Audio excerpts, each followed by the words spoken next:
how can I stop being unpredictable and rebuild trust with my wife? Lately, I've been called Dr. Jekyll and Mr. Hyde. I need to be a dad. Yeah. Man, if you were here, I'd stop what we're doing and I'd give you a hug. But what you're saying is real heavy, and there's millions and millions of dads in your exact spot.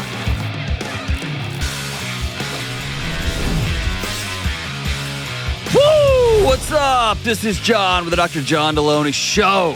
Talking about your mental and emotional health, your marriage, your dating life, whatever you got going on in your world. I'm here to help. And by help means I'm just going to sit with you. I think we're in a world where everybody just talks at everybody all the time. Most of the time we know what the next right step is. It's just hard to make it. Or just we got 50 different options and choices and opinions and just need someone to sit with us. So that's what this show's about, man. Me sitting with hurting people trying to figure out what's the next right move. I've been doing this for over 2 decades, and it's one of the greatest honors in the world when someone calls and says, hey, man, will you just sit with me? Let's figure this thing out. If you want to be on this show, it's real people going through real challenges. Give me a buzz at 1-844-693-3291 or go to johndelony.com/ask, A-S-K. Let's roll down I-65 and go to Huntsville, Alabama, and talk to Barry. What's up, Barry? Hey, Dr. John. Thanks for taking my call. Heck yeah, brother. What's up? So the base question is, how can I stop being unpredictable and rebuild trust with my wife and kids? Man, that's a big question, dude. What precipitated the question? What happened? Well, I've been called Dr. Jekyll and Mr. Hyde. And my kids by who? By who? Your wife? My wife. Okay. My wife. Is she right? Yeah, I think so. All right. Good on you for owning it. All right, so keep going. So my kids are, I don't want to say scared, but really nervous to come to me about anything. They'll go to my wife and try to get her to tell me because they don't know how I'm going to respond. My wife doesn't either. Me and her don't have conversations anymore. We do the basic, how's your day? What's going on? Who's taking the kids to practice? That type of stuff. We've become roommates because, they just don't know how I'm going to act or respond to questions or, anything that's brought up to me. So how long has this been like this, man?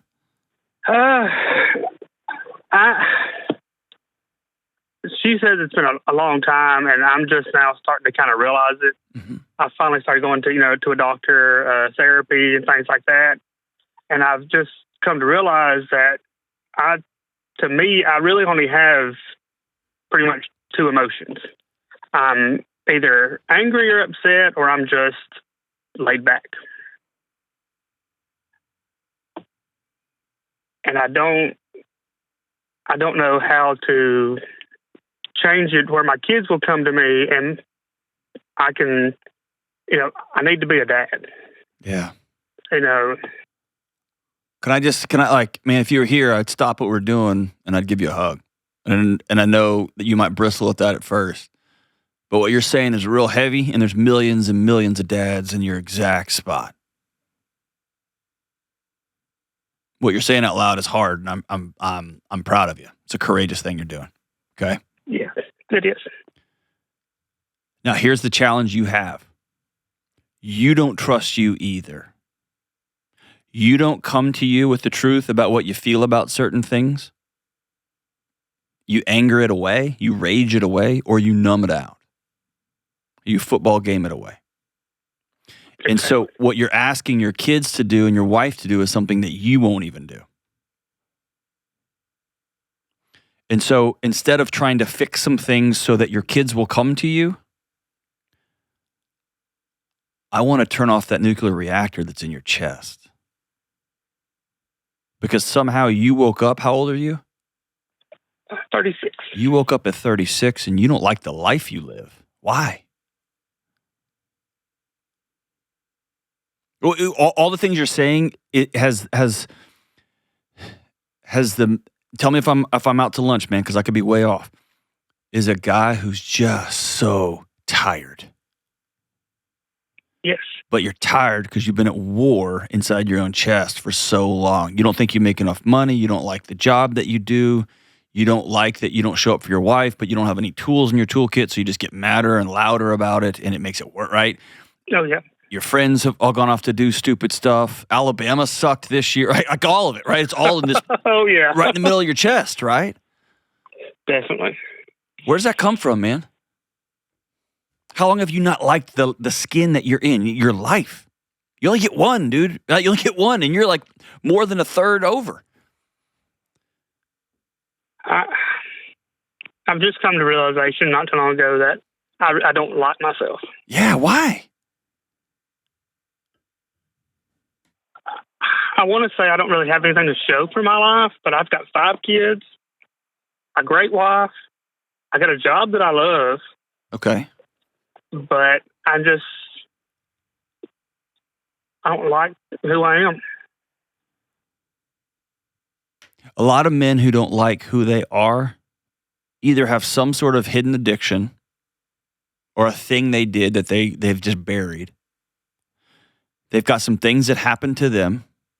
Like in a previous show, I talked to a child abuse survivor. Went on for a long, long time. Or they had some narrative, some false metric that was supposed to feel a certain way when they got it. When I get a house this big, when I cross the 6-figure mark is one I hear all the time.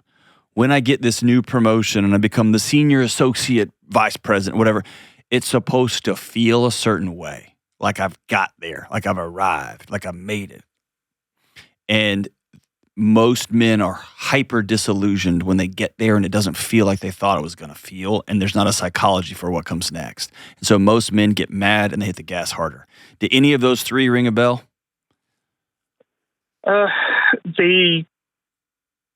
It's more of what I've come to, I believe, is what happened to me when I was little. What happened? So it was me and my mom, mainly third shift worker. So I was at home all the time, did things. I just remember that if I ever did anything wrong or did anything like that or enjoyed something, she used that as a punishment. You know, if she knew that I enjoyed doing this activity or doing these things, that was a punishment, like she's going to take it away. Or, you know, that was how things were.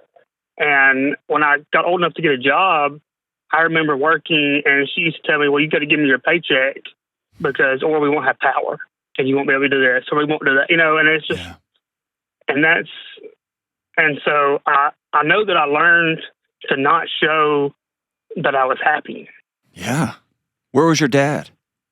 Well, they divorced when I was about 4, and he was, you know, he'd show up every other weekend and that type of stuff. Okay, so can you cut yourself some slack for a second? You're trying to be a professional baseball player, and you've never seen an actual game played. You're trying to be a great dad of 5 kids, and you've never seen a picture of a good father who shows up and is present in his kid's life.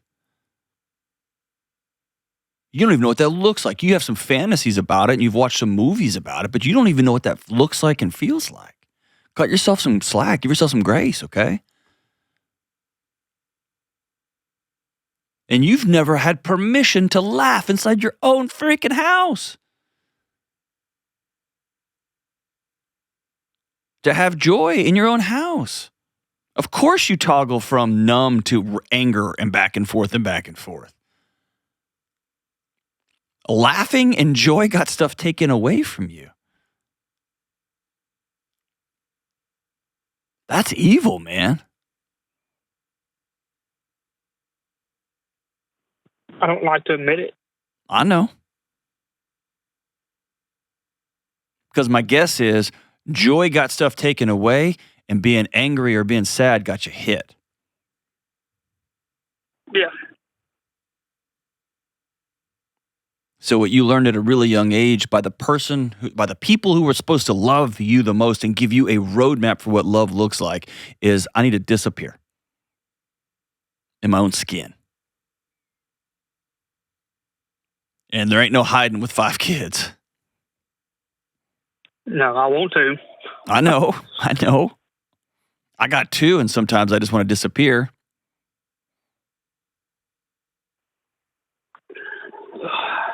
So here's what I want you to the grace I want you to give yourself. This is a skills issue, not a character issue. If you stop practicing, I'm going to call that a character issue. But the fact that you're terrible at shooting free throws, you've never tried before. You've never had somebody coach you on how to do it. You've never even seen somebody shoot a free throw. Of course you're not good at it. But I'll be damned, I'm going to wake up every day and take 100 free throws before I leave the house. I'm going to take 100 free throws before my kids go to bed. And in 4 or 5 years, I'm going to be real good at shooting free throws. Because I deserve that and they deserve that. You get what I'm saying? Yes, sir. Okay. This is kind of a recent revelation in the neurological literature, in the brain science stuff. Your adult relationships and your relationships with your wife, your relationships with your kids actually uses the same pathways that were developed with your mom and your dad. Your brain repurposes those same relationship pathways. Great. Right? Exactly. Like as all of the Western world, all of planet Earth goes, oh, great. Here's all that means. You're going to have to build new ones, man. That's your only option. You made 5 kids and you looked at a woman at an altar and you said, I do till death do us part. Yes. So your only option is, I got to build new ones. And the way we build new ones is not sitting around ruminating and not sitting around thinking about it over and over again and not listening to another podcast. It's getting out there and doing it. Even and especially when I don't want to. I've been doing that. I've listened to podcast books. I'm like, I need to do that. I need to do this. And then I just... And then you don't. Just sit there. That's right. You just sit there. That's right. So what courage and bravery looks like for you right now is doing it anyway. Can I tell you how simple it is? Please. How old are your kids? 12, 10, 8, 6, and 6. Okay. You got twins on the back end? Yeah, I do. Homie, dude. I'd hug you again right now. All right, number 1, I want you to build, and again, I'm stereotyping Alabamans, so you may not know how. I want you to build a cornhole thing. Oh, yeah. And I want you to have a nightly tournament with your 5 kids. Okay. I want it to include trash talking. I want you to do it when it's cold. I want you to do it when it's hot. I want you to ask your 7-year-old, hey, is it okay if you're going to go to bed getting dominated by dad at cornhole? And they'll be like, bring it on. Sounds great. But here's what I want. I want them to get some sort of predictability every evening. Dad's going to show up. And I want you to practice showing up when the only thing on earth you want to do is go hide in the bathroom and sit there for 45 minutes and scroll your phone, or just turn on the football game and numb out. I want you to make yourself go do it. Okay? Okay. And I want you to show up, and I want you to show up, and I want you to show up. All right, here's number 2. This one's going to be even harder than that one. Okay? Are you ready? I'm ready. I want you to go to Walgreens today or Walmart or something. I want you to buy 5 of the cheapest spiral notebooks you can buy. And I want you to write their names on it. And I want that to go on their bed. Okay. And every night, I want you to write something in it. It can be 1 sentence. I'm not asking you to write a paragraph. 1 sentence where you saw them doing something great that day. That's it. And if they want to write you back and put it on your bed, you would love to get that. And you can tell them that. So I'd have it there before they went to bed? Yep. Okay. The third thing is I want you to take your wife out for breakfast and say, I want to start 2 things on a regular basis. Number 1, a weekly calendar dinner budget meeting, just us together. How are we doing? The second thing is I want us to begin to ask every morning before I go to work, how can I love you today? Say that one plenty of times. Do what? I said, I've heard you say that plenty of times. I know. I want you to ask her, and I want her to ask you.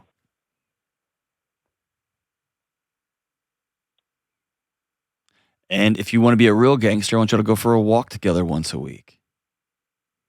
No complaining, no whining, just walking.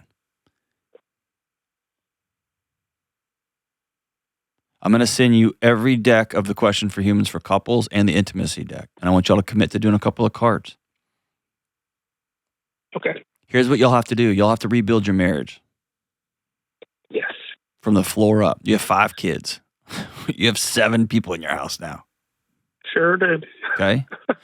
And I want you to tell her, I don't have the skills to be the dad that I want to be. I've never seen it happen. But you need to get a couple of men in your life that you can call, that you can text, that you can have coffee with, that you can grab a drink with, that you can laugh with. And if that's her dad, if her dad's an amazing man, I want you to call him and tell him, I'm going to invite you into my life. But your dad didn't show up for you, man. You got to own that. That means you got to go get some help. I think I got a few. I want you to tell your wife, I've never seen a mom show up and be present with her kids. I'm learning. But I'm going to dedicate myself to learning how to do this right. And so that might mean, hey, wife, when you see me getting enraged, will you just put your hand gently on my arm? And I promise I won't disappear. I'm going to put my cell phone away. I'm going to continue seeing a counselor. Will you do one last thing for me? Yes. I want you to write 9-year-old Barry a letter. And tell him that you're so sorry that his mama treated him like that and his dad walked out. I want you to tell him that little boy is loved and that you're going to grow up and you're going to fix it. You're going to be a dad that shows up for all 5 of his kids. Okay? Yes, I will. I want you to let that little boy go play. That little boy needs to go have fun and not have the stuff get threatened to get taken away from him. He needs to go get a job and learn how to save and give and spend some of his money. A little kid needs to learn how to laugh and play. He's got his whole life to get beat down by the system, man. As a kid, man, he needs mom and dad to love him and show up, and that didn't happen for you. But that little kid's still trying to defend you and protect you. And you got to let that kid go play. People ask me how to do that. Sometimes that's holding a picture of yourself as a young kid and writing that kid a letter.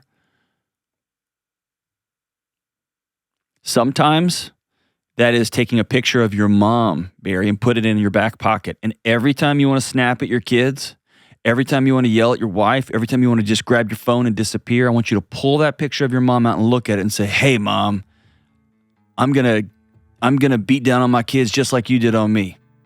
We're going to do this together. And then you're going to realize real quick, no, I'm not letting her into our house anymore. She's out. I'm going to learn these new skills. I'm going to go get it. I'm proud of you, Brother Barry. Like the light came on for you. We're going to get a routine, and we are going to stick with it. We're going to ask our wife.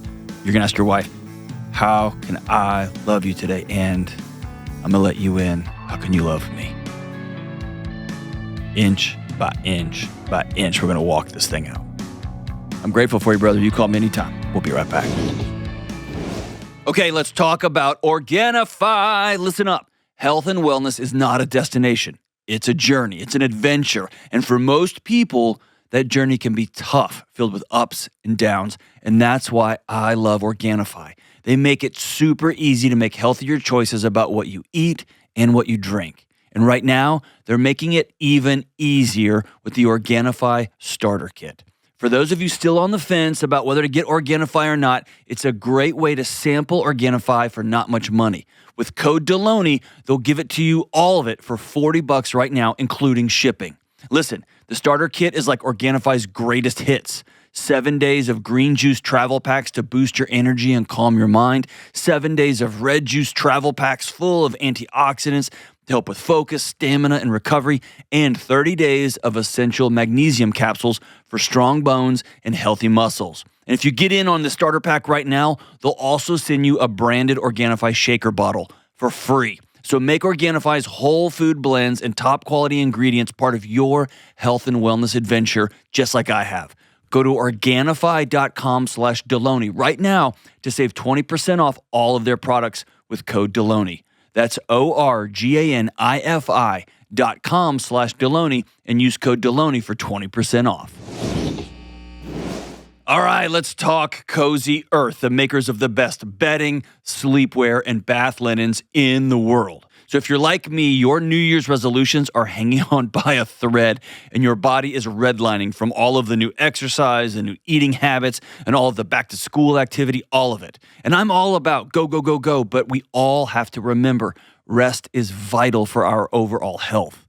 And though I like to go hard, when I rest, I like to rest right. And for me and my family, that's where Cozy Earth comes in. And Cozy Earth has a great Valentine's Day sale for her and him going on right now. So there's never been a better time to experience Cozy Earth's bedding and pajamas. They're soft and breathable, and they keep me and my family cool and comfortable all night long. Perfect for the sleep and the rest we need to be re-energized. Invest in yourself by investing in cozy, comfortable sleep with Cozy Earth. And right now, Cozy Earth has an exclusive sale for all of you watching or listening to the show. 40% off all products to help you stay cozy this winter. Visit CozyEarth.com/Delony and use code Delony right now. That's Cozy Earth, COZY, CozyEarth.com/Delony. All right, let's go out to the home of Reggie Miller, Indianapolis, Indiana, and talk to Amy. Hey, Amy, what's up? Hi, how are you? I'm doing great. How about you? I am awesome. Super excited to talk to you. You too. Very anxious. So I'm just going to start rattling off my question. Oh, don't be anxious. I'm not that good at this. What's up?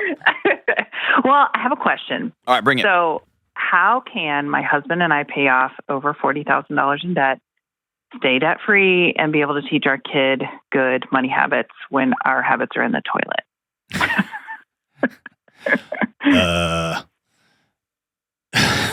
What's the question behind the question? Okay, so my husband and I have been married for almost 20 years. We've been together since we were in high school sweethearts. Gross. Gross. I know. It's so great. I'll send you the prom picture. It's great. Oh, gosh. Is there I don't want to wait. Like Dawson's Creek's playing in the background. So great. No, it was Celine Dion because it was the Titanic. Oh, my gosh. Jack, I'll never let go. I love that. Okay. All right. So. Okay, sorry. So we're a law enforcement family. My husband's been in law enforcement for over 20 years. I'm also a special needs mom for 14 years. And so one of the proudest moments was when I gave birth to my son. The next day was payday, and I paid off our credit card. And I was like, this is the best. Amazing. And then our son started down this road of all these medical needs, and nobody knew what was going on with him. And we spent the next 4 years trying to figure out a diagnosis for him. So, where'd you land? Like we have. I'm sorry. Where'd you land diagnostically? It's a really rare diagnosis that like 32 people in the world have. Oh man. But thankfully everything is controlled. We've got therapy, we've got medication. Great. Like life is good in that. We've got, we figured out some financial stuff that we can use for financial assistance. So like that's been great. But it just feels like whenever we get a chance to get ahead, like we do really well, and then all of a sudden we're back into our old habits. And so I know of about $45,000 in debt. I secretly feel like there's more.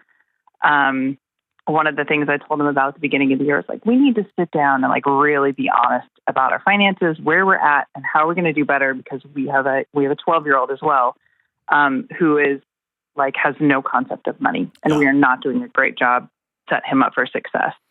So what is the best way to have this conversation with my husband, who is prideful in what he does, which, I love him. He's been an amazing supportive husband and has always provided. Like he's working 6 days a week. He's working as much as he can to try to help make ends meet. And so we just aren't coming up with a great plan that's helping us move forward in the right direction. Yeah. You know what I'm saying? Yeah, totally. 100%. And that's, I mean, I come from this house. I'm a product of this house. Okay. My dad was a law enforcement guy, an amazing guy who worked his butt off, worked extra jobs. And so there's two things at play here. Number one, the idea of having to budget your money often signals to a man who grew up with a picture of what being a husband and what being a provider looks like as a symbol, like a bat signal that you haven't made it yet. You're failing your family. No, that's true. The fact that we have to budget for money is just a reminder that my neighborhood, I'm a public servant. The public doesn't give a crap about me. I remember watching, dude, it's visceral watching my dad's face swipe the ATM card hoping there'd be money in there because he had kids with groceries. And I remember as a kid thinking, if that's what the public thinks of public service, I'm out. Screw you guys. Because people try to shoot my daddy and we can't afford groceries. I remember being like 12 and being that cognizant. So I think number one is understanding that for your husband, the thought that we have to sit down and plan what we're going to buy and not buy might be felt in his chest as, yep, it's true, you're failing your family financially. Okay? And so it's easier than coming at somebody like, we need to, you need to. It's just it's a compassionate way to go, dude, you're not failing our family. Okay? The second thing is shifting that needle from, it's redefining what protect and provide mean. What I have found in my house is it is easier for me to go shoot my guns and become a great marksman. It's easier for me to go take some boxing classes and some kickboxing classes and to get back into MMA training stuff. Mm-hmm. It's easier for me to go work out than it is for me to, on a day-by-day basis, show up and be a steady, joyful, delightful presence in my own home. Okay? And so what I have to do for myself and convincing a whole generation of men that providing is financial, but you also need to provide an electric-free home. Provide a joyful, stable, or as Dr. Becky Kennedy calls it, a sturdy presence inside your house. And I have come to believe, for me, the gym, the shooting range, the whatever, fill in the blank, is a numbing device. It's a distraction from, I don't know how to provide stability inside my house. So I'm going to provide. You got my direct deposit. That's what you get. I'm going to go protect and do these other, right? You get what I'm saying? Yeah. Your husband, from his training, knows how to protect better than 99.6% of the population. He's got that down. Yep. Right? He needs to have you gently yet with and compassionately yet directly help him redefine what protect means. Is I need you to protect my spirit. I need you to protect our finances. I need you to protect our family in the event that you die, which you will now or you will later. Yeah. And that we have money so that our special needs kid can continue to get the services he needs. So that one of our other kid can go to college. So that I don't have to I get a chance to grieve you. I don't have to immediately go to work on Monday. Right. And so it's just redefining protect and provide. And in my house, my wife has done an extraordinary job of holding my hands in those hard seasons and letting me know any talk of financial failure is in my head. It's not in hers. Okay. The failure on my part is not budgeting in reality, not spending in reality. Right. That's my failure, right? Yeah. And by the way, as I've continued to work here where I work and been around different people, the wealthiest people on the planet that I've met, they all budget. Right. It looks differently, but I just thought there was this place you get and you just never think about it again. That place doesn't exist. Right. It's not a thing. Right. You know what I mean? Right. Yeah, absolutely. Or And if they are, their money will be gone in a generation. It'll go away. Long term, Yeah. yes. Just goes away. And I think that's where he's trying to figure out, like, we've got some investment properties that, I don't know a ton about. He knows more about that than I do. I see it as another place for us where we're spending money. And he's like, but it's coming out of the business. I'm like, but it's supposed to be an investment, but we're in debt. Here's the words. Long term. I don't feel safe in my home not knowing where our money is, where our investments are, and how much we owe. Will you help me feel safe? Yep. This year during our annual retreat, my wife and I go on that annual retreat every year. This year was my favorite one we've ever done. But I did something different this year, and I watched her body change. I went and I called a buddy. She's a real estate agent here in Nashville. I called her and asked her to run an appraisal, run comps on my properties. I called my SmartVestor Pro and said, I need a detailed accounting of everything. I got everything. I even got all the guns, all the guitars, all of my, like, if I die today, here's what this stuff is worth. And it wasn't just like fake what it's worth. This is like, if you had to sell this today, this is what you could probably get for it. Okay. And then I had the life insurance policy and the number. Like, here's who you call. And I read it off to start our meeting. Here's where we are financially. And I watched my wife's shoulders just drop to the floor. Mm.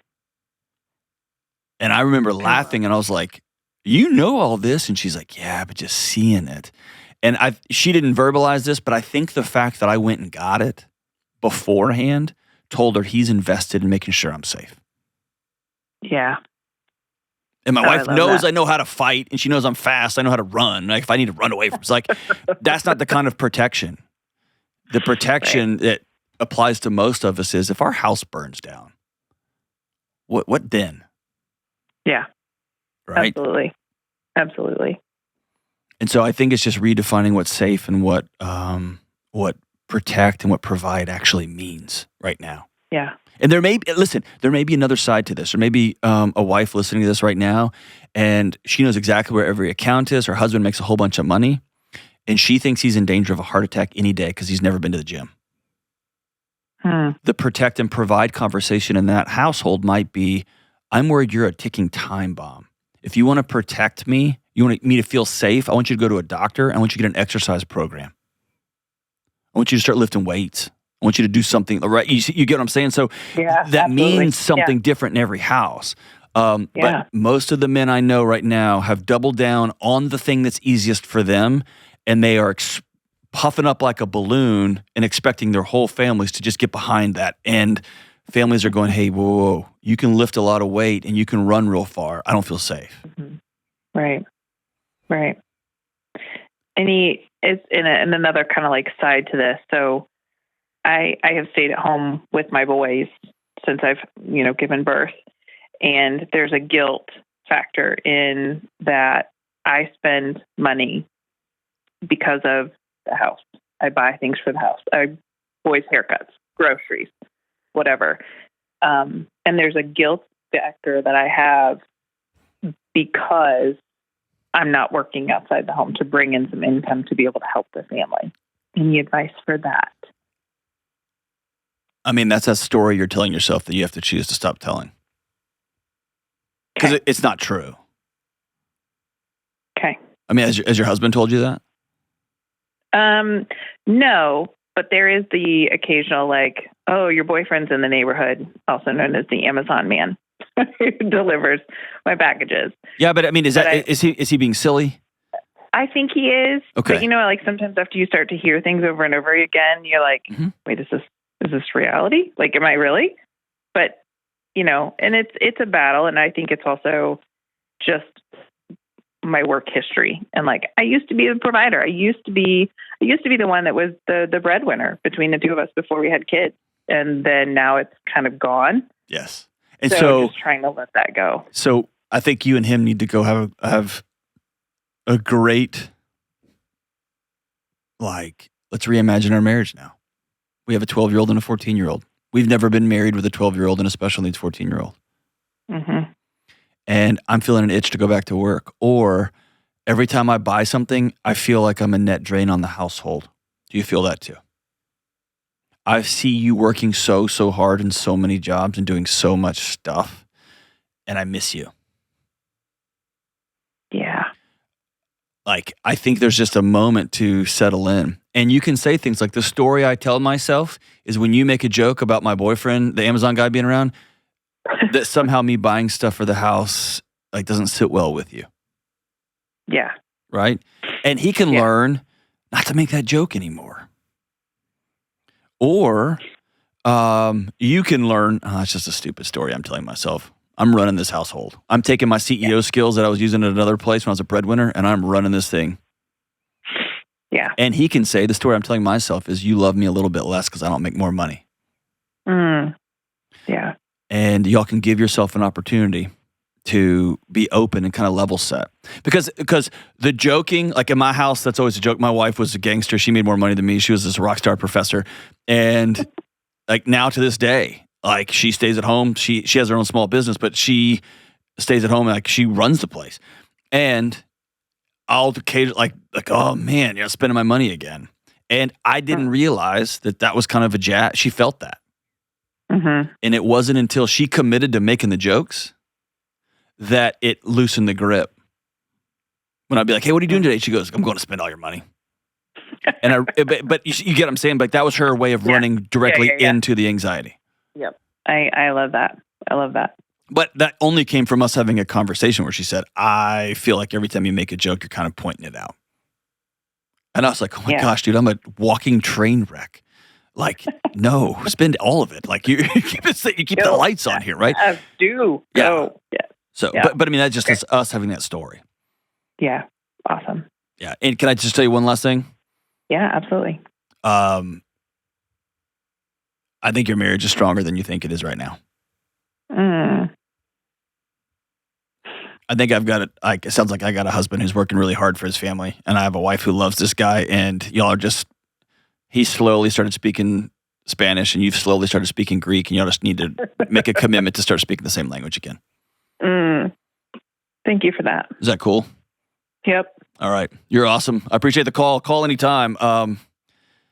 Yeah, I love the idea of just a sweep the arm. Like we used to be married like this, and now we're going to rebuild something amazing and new and cool. And let's block off half of a Saturday morning, and let's call a babysitter, or your kids may be old enough now. Let's call somebody, or they can take care of themselves for half a day, and let's just go reimagine it in the best possible way. Because we've chosen how we got here, and now we can choose whatever we want to choose moving forward. Awesome, Amy. Awesome. We'll be right back. All right. Hey, I just let Amy from Indianapolis go, and I got to talking too much, and I distracted the whole conversation, and I never even answered your question, Amy. Yeah, I'm still here. I don't know how you say this in Latin, but I kind of blew that last call. So we talked a lot about your marriage. You called and said, how do I pay off this debt? And how do I get debt-free? And how do I teach my kid? But at the same time, it was great because I take things personally and when we have these conversations. And so your tips on communication was really helpful. Okay, awesome. Super helpful. Well, I appreciate that. You make me feel not like I need to just get a new job. All right, so listen, here's the deal. I'm going to hook you up with a couple of tools that will walk you through it, okay? Okay. So you probably know I work for Ramsey Solutions, and I also co-host a whole other show that's a financial show, how to help people get out of debt, the Ramsey Show. Mm-hmm. And so I'm going to send you a couple of things. Number one, I'm going to send you all the original, or they've been reshot, obviously, but the Financial Peace University videos. I'm going to send them to you for free, okay? Okay, awesome. And the way I've seen couples, especially when one really wants to get control of their finances and get out of debt and stop making other people rich, right? Just that piece of, if my husband loses his job, if he quits, if something were to happen to him, God forbid, we're okay because we don't owe anybody anything. Right. The most common connection I've seen people make when one really wants to do that and the other doesn't really care, doesn't care about getting out of debt or whatever, is when one person says this, I don't feel safe. I don't feel safe knowing that if something happened to you, especially if someone who works in law enforcement, that Ford doesn't care. Ford Motor Company wants their money, or our mortgage company wants their money, right? So that's number one. I'm going to send you that. The second one is the app that my wife and I use. It's called Every Dollar. I think it's the best budgeting app on the planet. I'm going to send you the premium version for a year. And here's what it does. It connects to your bank. Y'all can put the things in it. You can put all your debts in it. But when one of you buys something, it shows up for the other person too. Okay. It just keeps y'all connected. Okay. All right. And you put it in there, you budget together once a month. And I didn't know this, but turns out like budgeting and talking about calendars can turn into this wild aphrodisiac. I did not know that, but here we are. Right. But just this idea that we're going to plan the month ahead together. Right. And we're going to be on the same page together. It's pretty amazing. But this thing helps you do it in real time every day, especially when you forget, like, I ran through and grabbed some Starbucks. Whatever. It pops up and you can hold each other accountable that way. But it comes down to intentionality. And then you've got a 12-year-old and a 14-year-old. What's the cognitive awareness of your special needs 14-year-old? He just loves toys and loves to buy them and loves to buy gifts for everybody. Okay. What's his, where is he developmentally? He's probably like early elementary school. Okay. All right. Yeah. So your 12-year-old is, I think, perfect age to begin to see what the family budget looks like. Okay. And to begin to know, here's how much money the electric bill costs. Yeah. And here's how we move that money over to pay it. And this is all the money we have left. And they begin to go, oh man, wow. And so when mom says, hey, turn the lights off, they get it. Okay. Right? But I think bringing them in, and maybe you don't bring them into the entire conversation, but you bring them in and maybe let them hit the button and on the electric bill or the water bill, and they get to see how much it costs. And they get to participate in that. But 12, I think, is a good age to start bringing them into that conversation. Okay. Very cool. Is that cool? Yeah. All right. So those two tools will help. At the end of the day, if you want to get out of debt, you and your husband have to get on the same page, share accounts, get all that crap out on the open. Yeah. Here's what we owe. Here's what we're trying to do. Here's our side business and your side hustles and what, blah, blah, blah. Yeah. All that. We got to get on the same page, and then we just have to be intentional. Okay. And the debt snowball. I'm going to pay off things smallest to largest. I don't care what the interest rate is, blah, blah, blah, blah. We're going to pay off things smallest to largest and just get the stupid stuff done. Okay. Cool. Is that cool? Awesome. All right. Yep. Y'all commit to watching those videos together. Hang on the line here. We'll get you hooked up with those free tools. They're all digital tools, and they're awesome. And if you guys are listening to this and you think, man, this is the year I want to just not owe anybody anything. I want freedom in my own freaking house. I want peace in my house. Go to the link in the description below here, and we'll send you to all these rad tools. These are tools. I use them in my house. So there you go. We'll be right back. All right, good folks, the modern world exposes us to things that were unheard of until just a few decades ago. And I don't mean endless streams of cat videos or AI influencers. I'm talking about screens in our homes and offices, fluorescent lights, EMFs, these things that can affect our mood, our sleep, our anxiety, and more. And that's why I'm so excited to partner with Bond Charge, a world leader in red light therapy and EMF blocking gear.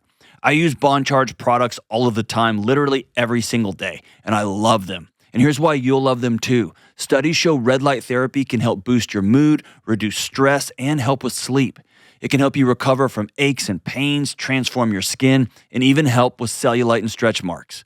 My red light therapy panels, the infrared sauna blanket, the EMF mat, and more have become a cornerstone of my health and wellness routine. I use them every day. And I want you to check out Bond Charge's other amazing products like blue light glasses, EMF protection products, infrared sauna blankets, and 100% blackout sleep masks, and more.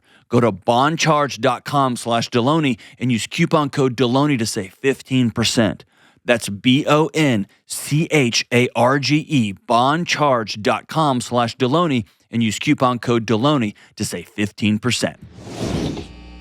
All right, let's go to Gatlinburg, Tennessee, and talk to Gail. Hey, Gail, what's up? Hey, I'm good, Dr. Delony. Thank you for taking my call. Absolutely. How are you? Good. Excellent. Good. What's up? How can I help? So my question is, why am I struggling so much to overcome the sadness after my grandson was born with Down syndrome? Oh, man. Tell me. Yeah. You tell me. Okay. So I feel like 3/4 of his life opportunities have just gone down the drain since he was born. What does that mean? To me, just things he cannot do with the diagnosis. Like he won't be able to drive. He won't be able to go to certain camps. No phone calls, no party invites. I'm just projecting so much negativity, I guess. I'm trying to get past this. And there you go. It gets triggered every time I see a newborn or a young child that's typical versus his atypical diagnosis. Yeah. I'm just having a hard time with it. I don't know why. It's number one, you know that his life's going to be different. Yeah. And in many ways, it's going to be a struggle. Right. And there's health implications, and depending on all sorts of factors, there's lifespan challenges. There's all sorts of issues. So you see that, and you're compassionate and you care. Yeah. Right? Yeah. It's easy to overlook the fact that a typical kid's got to have tons of challenges too. They're just different. Right. And that a kid born with Down syndrome may have more. Right? Right. So that's number one. Mm-hmm. The fact that you're sad just means you're projecting this kid's going to have a tough road, and that breaks your heart, right? Yeah. Right. The second one is you use the word project, and I love that. You had a picture was it your daughter or your son? It was my daughter. Okay, when your daughter called you and said, "I'm pregnant. We're gonna have a baby." Right. Instantly, a picture was created in your mind. It was a VHS tape of what was going to happen. Sure. And so I think what you're dealing with is less grief that you have a healthy kid, less grief because the stories they're not necessarily true. Kids get invited to birthday parties, may be able to drive, maybe not. May be able to go to camps, maybe not to go to certain camps, but we'll get to go to other camps. Right. We'll laugh and have joy and have all kinds of things, a whole spectrum of things. But you had a picture in your head of what it was going to look like, and that picture's different now. Right. And so I think it's you acknowledging, I instantly create a picture, and I got to make peace with the fact that picture's going to be different. And it's okay to be sad about that. Yeah. The challenge is not projecting that sadness onto the kid, especially, and not projecting onto your daughter. Right. And then often the best solution to some of this stuff is information, education.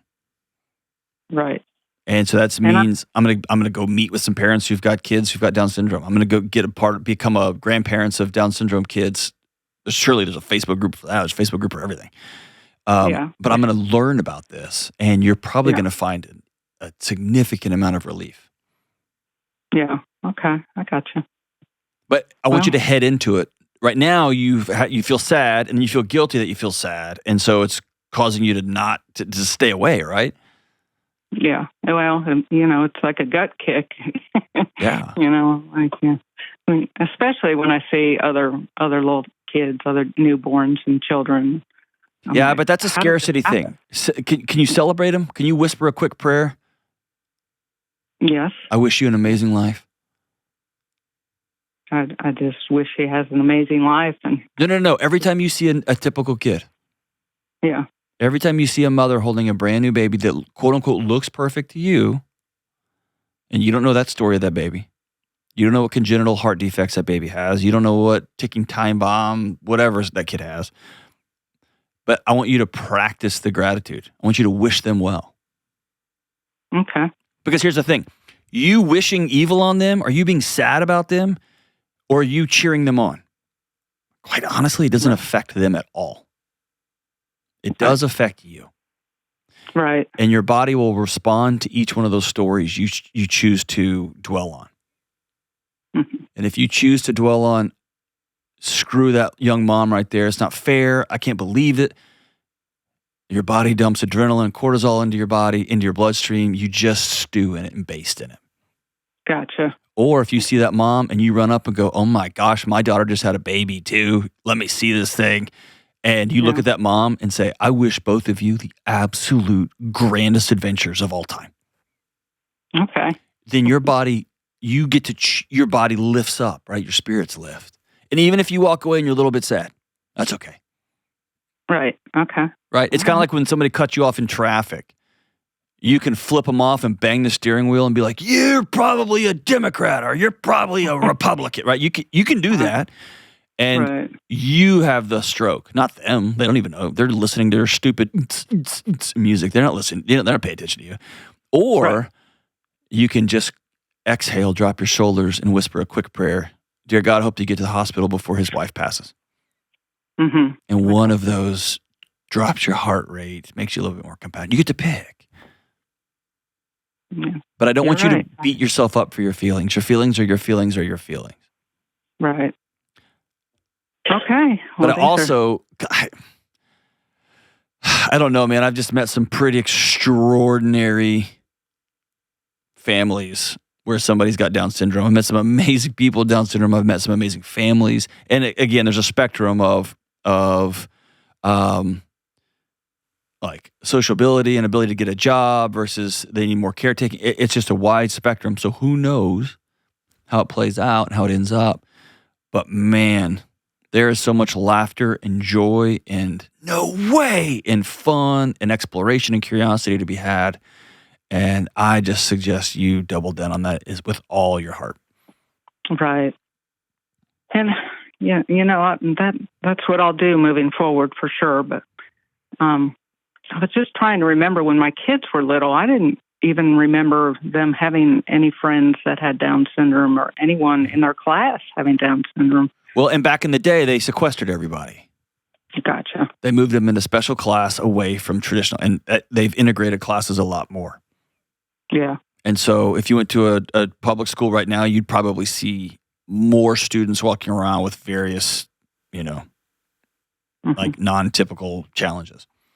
Gotcha. Yeah. I think, or learning exceptionalities. I don't know the positive spin they've tried to put on it these days, but you're just gonna see a lot of kids with special needs more integrated into traditional classrooms. Right. And this is gonna sound bananas, but you weren't looking for it then, so that doesn't mean it wasn't there. That's true. Right. There's that psychology about like when you buy a red car, you see red cars everywhere. Right. Because you're finally looking for it. Right. And so whatever what was that Brene Brown says, whatever you go looking for, you're sure to find. Like you didn't go looking for it, so you could have seen it and not even registered it. True. And so you'll see it a lot more now. Yeah. And you'll smile a lot more, and you'll see the laughter a lot more, and you'll learn some skills. Right. But your feelings are your feelings, and they're okay. Don't beat yourself up for them. All righty. I gotcha. And then go do the next right thing. Right. And by the way, buckle up, because you're about to be loved in a way you have never been loved before. All right. Okay. All righty. Hey, you're awesome. Thank you so much for the call. We'll be right back. All right, good folks. Lent is just a few weeks away. And if you haven't heard of Lent, it's a practice that goes back centuries. And it's when Christians all over the world would get ready for Good Friday and Easter through different kinds of prayer, meditation, and fasting. Lent is about getting rid of all of those things or habits in your life that get in the way of knowing God and of ultimately living a full, joyful life. So whether you grew up in the Christian tradition and you want to experience Lent in a new way, or you think the whole thing sounds kind of nuts and you want to learn more, check out Hallow's Lent Pray 40 Challenge. The Lent Pray 40 Challenge walks you through great stories and guided prayers. Last year, more than 1 million people around the world prayed with Hallow every day during Lent, and this year will be even bigger and better. Right now, you can get 3 months of Hallow, the #1 prayer app in the world, for free when you sign up at hallow.com/Delony. And this means your free trial will last all the way through Lent. And when you join Hallow, you can check out over 10,000 of their guided prayers and meditations. So download the app and sign up at hallow.com/Delony to get notified when the Lent Pray 40 Challenge starts. That's Hallow, HALLOW.com/Delony for 3 months of Hallow, absolutely free. All right, we are back. Hey, don't forget to subscribe to the show. Take 30 seconds and leave a 5-star review and send these episodes to your friends, your loved ones, or people you don't like. You can bomb them. I'm super grateful for the support. All right, Kelly, am I the problem? Go for it. All right, this is from Cheryl in Cleveland, Tennessee. She says, how do I tell my sister, who I love and respect, that I don't want her to evangelize to my neighbors and strangers when we are out together? We are of different faiths, and it is difficult for me to feel comfortable after she does this. I have tried, but I think she believes that she is doing God's work, and that trumps my opinion, so she continues. I don't even know, man. Sounds like she has told her. And she's been like, I don't care. God's more important than you. Yeah, does sound like, I mean, she's already told her, so. Yeah, I mean. I think at this point, the ball's, I don't think she's the problem. I don't think there's a problem here, but now she gets to choose if like, she you continues. don't get to be around my friends anymore. Yeah. Or maybe she needs to fix her attitude before she gets struck by the lightnings. That's what I think. Who is this who wrote in? Cheryl. I think Cheryl. Cheryl, you need to fix your attitude, sister. I'm just playing. I'm totally playing. I'm just trying to have some FUN period. All right, so listen, I don't know. That sounds like she's already told her. And so I think sometimes it's strange when somebody just, you put a boundary down, like, hey, please don't say that in front of my kids. And they just blow right through it to the point that you think you're crazy. Like, did you not hear that? Or, hey, this is a dress-up event, and they just show up in sweats and a T-shirt. You're like, I know I told you, right? Then you just have a choice to make. You're going to blow it up and say you need to leave, or are you going to say whatever? That's just my sister, right?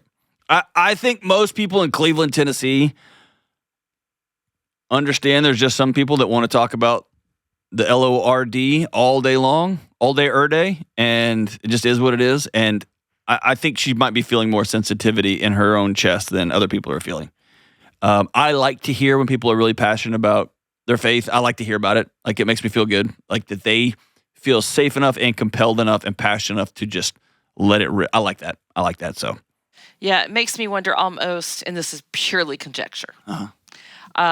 Does Cheryl, I mean, she said they were of different faiths. I wonder if Cheryl's the one that doesn't like the message, not doesn't the like friends. the message, yeah. And it may be, I don't know if Cheryl is of, like, I don't want to say no faith, but, she's a non-believer or just a completely different faith. Or she's like Ben, she worships rocks or something. I don't know what she worships. But I think, is the issue that Cheryl has more of an issue with it. Yes, I think I think you're right. I think she's the one with the challenges of what's being said, not the neighbors.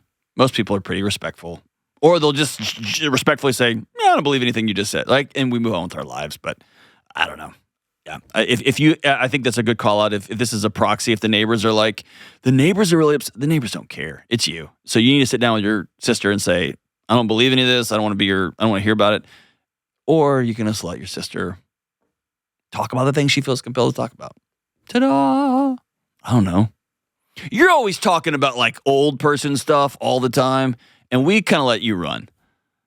Like your joints and, I don't know, hot flashes. I don't know, whatever stuff you're talking about. None of those. You've not one time ever mentioned any of that stuff. So, out of fairness. But I would like to call this out. I have noticed you're wearing more colorful things this year. Yes, that's by choice. By choice? Yeah. I feel like you are invoking joy. In my own way. In your own subversive way. Without having to be joyful myself. Yes. You are continuing to be not joyful at all, but you're wearing clothes that project joy. Trying to inject some color into a very drab winter. January and stuff, it's just... Yeah, I agree. Yes. So... And then everyone on our show just wears black and sad colors. Well, like yesterday, I had on all black shirt, black pants, everything. But I had on hot pink shoes because I was like, dang it, we'll wear some color somewhere. Yeah, that ended up in a meeting too. Yeah. We talked about that. Hey, I wanted to point out real quick, and you and I talked about this off air, but if our previous caller is listening, just Google the poem, Welcome to Holland. The what? Why is it... Poem. What is it I say weird there? A poem? Poem? A poem? It's 2 syllables. Poem. A story. Poem. It's a short story called... Poem sounds like a... Poem. No. A poem. Is that better? When I think of a poem, I think of like a wooden pogo stick. Anyway, a short story... written by a woman, a special needs parent. It's called Welcome to Holland. And it's just a great story about, this is from a mother's perspective of giving birth and thinking that, I'm going to have a, quote unquote typical child, and then you have a special needs child. But it's a great way to think about it of this isn't better or worse. It's just different. And now I have to think differently. But to any, I was thinking about that with her. It's a great story to read. The whole idea is you've planned for a trip to Italy. You've done all the research. You've got all the books. You've done everything you could do. You get on the plane because you're going to Italy. You've planned for it for months. You get off and they say, welcome to Holland. And you're like, wait, what? Yes. So now all of a sudden, Holland is beautiful. But you're not in Italy. But I'm not in Italy. Right. But I'm here. And it's pretty cool. But I have to learn now. Yes. I didn't plan for any of this, so now I have to learn about it. Love that. And then the idea is, but the tulips, the whole thing about it is, but the tulips are pretty in Holland. That's right. Yeah. So it's a great point. I mean, short story, whatever we're calling it. It's called a poem. Let's just end the show. All right, America, make sure you read some more poems and be kind to one another. Love y'all. Bye.